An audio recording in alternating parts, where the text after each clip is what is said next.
Yo, it's your boy Rich, and back again with another finalist insight. So this is another team from Group A, and it's Northern Ireland.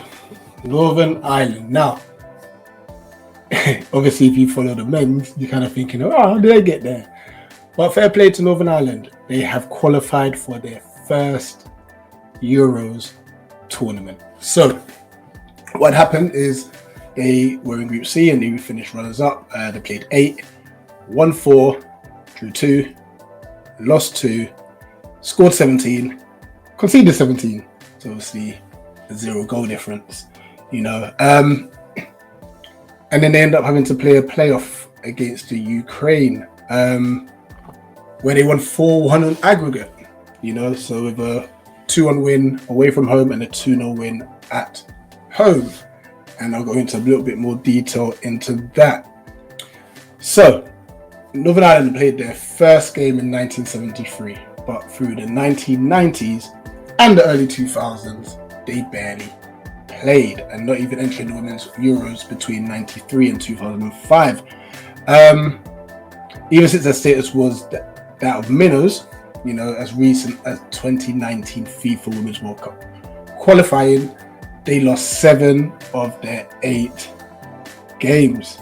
They were beaten twice, 6-0 by Norway in this qualifying for this Euro competition, which made them their draws against Wales and the 2 victories against Belarus, like very, very huge, and that allowed them to finish second in that qualifying group, as I mentioned earlier, and that wasn't a shock in itself. They then went on to beat Ukraine in the playoff to reach their first finals tournament.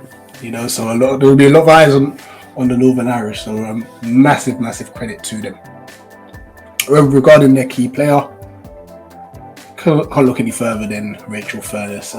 She plays for Liverpool, and she also became Northern Ireland's top scorer, both men and women.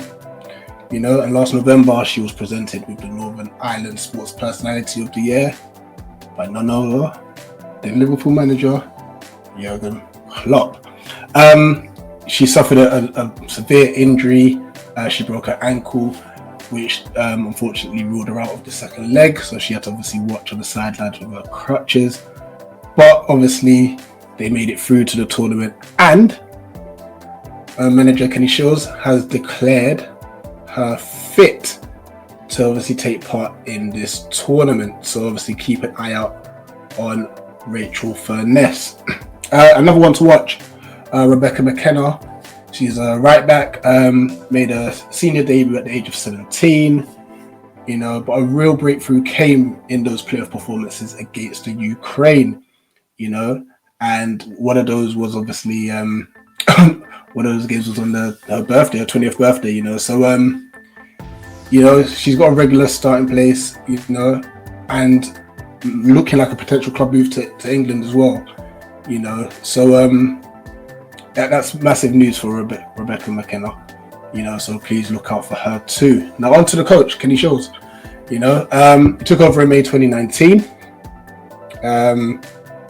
after long-time manager Alfie Wiley, and he's brought 30 years of top level management experience with him.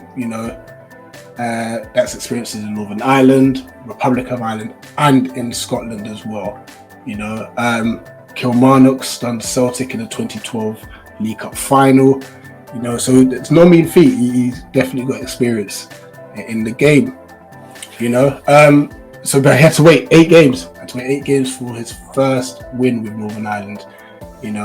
And then that led to an incredible run to the tournament, as was mentioned earlier, marking their debut in the finals, and he's actually held this as the best sporting achievement in the UK, and it's a fair shout. Because obviously Northern Ireland are seen as minnows. No one really gives them a shout, a fair go at things. So fair play to Kenny Shiels, obviously helping Northern Ireland reach their debut finals.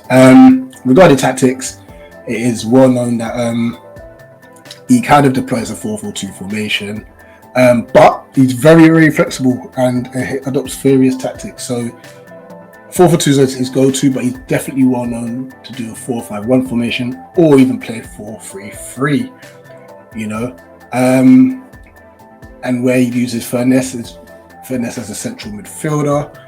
You know, with Simon McGill and Kirsty McGuinness in the attacking roles.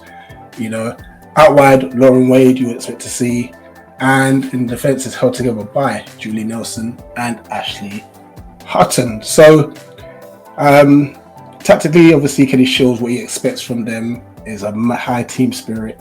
You know, he calls them world-class professionals, and what he definitely identifies with the Northern Irish women's team is their work rate.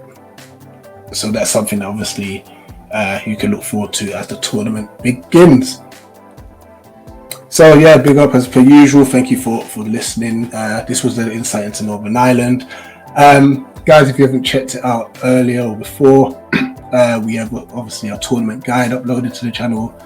We also have the insight of England, and we have the insight of Austria, the two other teams in this group. And then upcoming for the final team in Group A is Norway, and that insight will come later on in the week.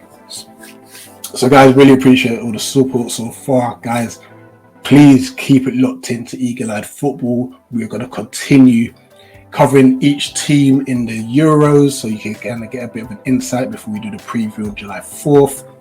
You know, smash a like button on this video, comment below, you know, put in any more comments, if any other information you know about the Northern Irish team or over the other teams that you've seen the video to already in this tournament.